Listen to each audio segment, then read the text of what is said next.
Now, welcome guys to the program. I know you're very excited about the visit of President Barack Obama to Ghana, but we've had some I've had some discussions with you guys before, and you said foreign aid is not the panacea to Africa's problem. Do you feel that foreign aid is more of a problem than it is of a solution? I believe it's causing more harm than good, because most of this foreign aid doesn't really get to the people because of the leadership. Once the leadership is faulty, it prevents them from giving what has been given to them to the people. They are more concerned about taking what they've been given for themselves. And I feel if you want to help a country develop, this is my opinion, I feel we must start from educating the people.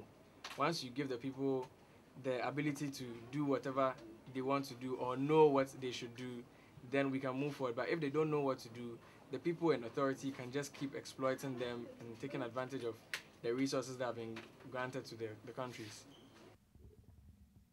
Now, if you could ask President Obama a question, if you would have a moment with him, one on one, what's the one burning question that you would ask him? The question that I would love to ask Obama is if the policies is going to initiate, like how is he going to make sure that it is implemented, and if he should donate or if he should make any donations, how he's going to make sure that the right things are done. I read an interesting article I read today, surprised me, that as part of the presidential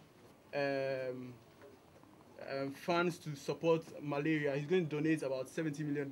I don't know if I'm right. I stand to be corrected, but if he's going to make sure or to set up committees to make sure that the $70 million is used to minimize the prevalence of malaria in the country.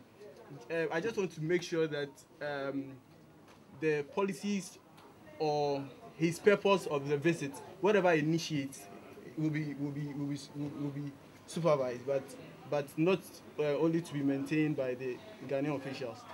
And what type of questions would you want President Obama to ask President Kufuor and other leaders in Ghana on your behalf? First of all, I'll ask him a question about the African culture. I would want him to tell me what he would do to encourage the African child who looks up to him, how he or she can embrace his culture. Or what are some of the issues that you would want him to raise on your behalf? Issues that you relate to.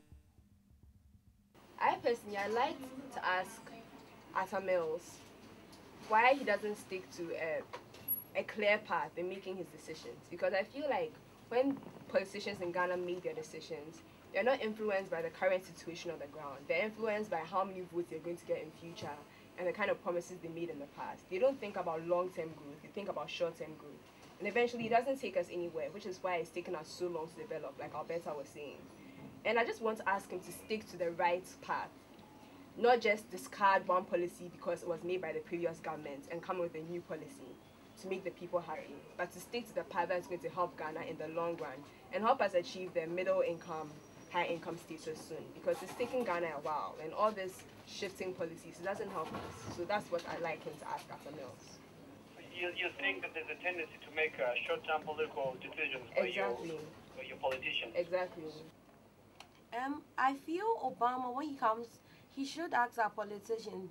In Ghana, we do have good politicians. Most of the time, we have good presidents coming up and everything.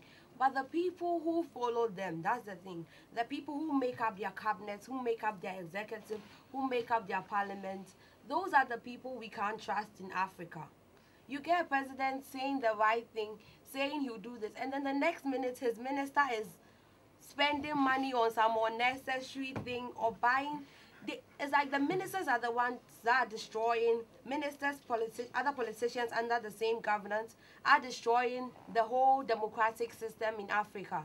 And secondly, I think in Africa the main thing is if we do not change our perceptions as Africans, we'll stay where we are. Because we get good politicians, those people who want to do the best thing for us. But we don't want to move along with the person. We keep, it's, as Enima said, It's the people that Ghanaians, Africans, we bribe, or let me say we blackmail the politicians to say that if you don't do, if you do this, that doesn't benefit me, I'm not going to vote you next year. I'm not going to vote you into power. Now, do you feel because of the relative youth of President Obama, he's a relatively younger president than most African presidents on the continent, do you feel he relates more to your issues, to your problems as young people? I feel like Obama has really kind of bridged that gap, because I know even with his election, he used to use things like Facebook and online sites and things to try and reach the youth. So I feel like even just by doing that, he's made himself more relatable. He's brought himself down to our level. So it makes him seem not just like any ordinary boring president, but like a that he's like an icon now. You know, he's part of pop culture in a way, just by being the first black president, by reaching through to us using Facebook, by basically putting himself in this decade and using such things to get to us. I feel like I can relate to him more on that level.